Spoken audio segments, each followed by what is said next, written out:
మాజీ ఎమ్మెల్సీ జీవన్ రెడ్డి కాంగ్రెస్కు రాజీనామా చేసిన తర్వాత జగిత్యాల కేడర్లో కొంత అయోమయం నెలకొంది. హస్తం పార్టీలోని ఏ వర్గంలో ఉండాలో తెలియని గందరగోళం మధ్య కొట్టుమిట్టాడుతోంది. ఎమ్మెల్యే సంజయ్ కుమార్, మంత్రి అడ్లూరి లక్ష్మణ్ పార్టీపై పట్టు బిగించే పనిలో ఉన్నారు. దీంతో ఎవరి వెంట నడిస్తే ఏమవుతుందోనన్న టెన్షన్లో కాంగ్రెస్ కేడర్ ఉంది. జగిత్యాల హస్తం పార్టీలు పాత కొత్త నేతల మధ్య సఖ్యత కుదర్చడం శాసనసభ్యుడు సంజయ్కు తలనొప్పిగా మారింది. జీవన్ రెడ్డి రాజీనామా తర్వాత జగిత్యాల కాంగ్రెస్లో జరుగుతోన్న పరిణామాలపై ఇన్సైడ్ స్టోరీ.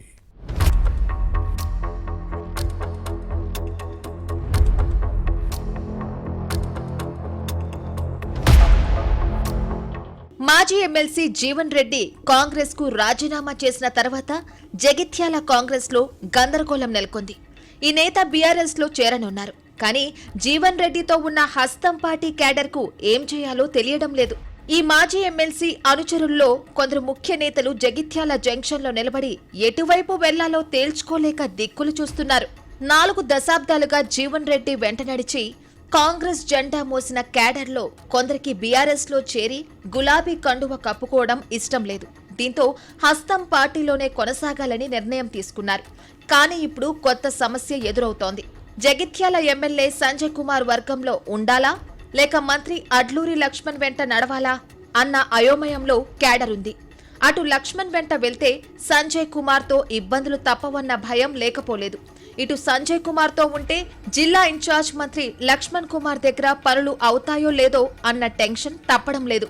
జీవన్ రెడ్డి కాంగ్రెస్ కు గుడ్ బై చెప్పడంతో జగిత్యాల పార్టీపై పట్టు బిగించాలన్న ప్రయత్నంలో మంత్రి అడ్లూరి లక్ష్మణ్ ఉన్నారు. అధిష్టానం దగ్గర నుంచి పేరుండాలంటే కాంగ్రెస్ క్యాడర్ ను కాపాడాల్సిన బాధ్యత అడ్లూరి లక్ష్మణ్ పై ఉంది. దీంతో జీవన్ రెడ్డి వెంట ఎవరు వెళ్లకుండా ఈ మంత్రి శతవిధాల ప్రయత్నిస్తున్నారు. అటు ఎమ్మెల్యే సంజయ్ కుమార్ కూడా పార్టీని పూర్తిగా తన గ్రిప్లో ఉంచుకునే వ్యూహంతో ముందుకు సాగుతున్నారు.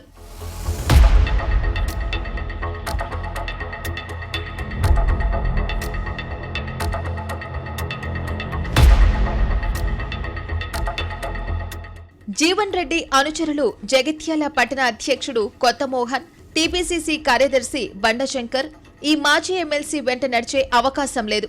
వీరిద్దరిలో ఒకరికి జిల్లా గ్రంథాలయ సంస్థ చైర్మన్ పదవి ఇవ్వాలని జీవన్ రెడ్డి గతంలో అధిష్టానాన్ని కోరిన విషయాన్ని గుర్తుపెట్టుకోవాలి. కానీ జీవన్ రెడ్డి కాంగ్రెస్ కు రాజీనామా చేసిన వెంటనే మంత్రి అడ్లూరి లక్ష్మణ్ అనుచరుడు దినేష్ కు ఈ పోస్టు వచ్చింది.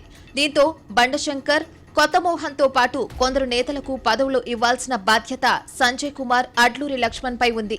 కాంగ్రెస్ నేత గంగాధర్కు పార్టీ పదవి ఇస్తామని డీసీసీ అధ్యక్షుడు నందయ్య హామీ ఇచ్చారన్న చర్చ సాగుతోంది.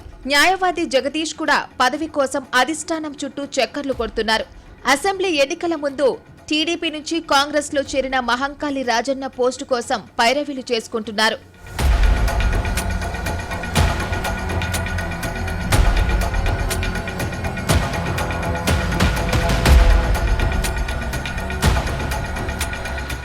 ఇక మున్సిపల్ ఎన్నికల్లో కాంగ్రెస్ కౌన్సిలర్ గా గెలిచిన జీవన్ రెడ్డి అనుచరులు పార్టీలోనే కొనసాగాలని నిర్ణయించుకున్నారు.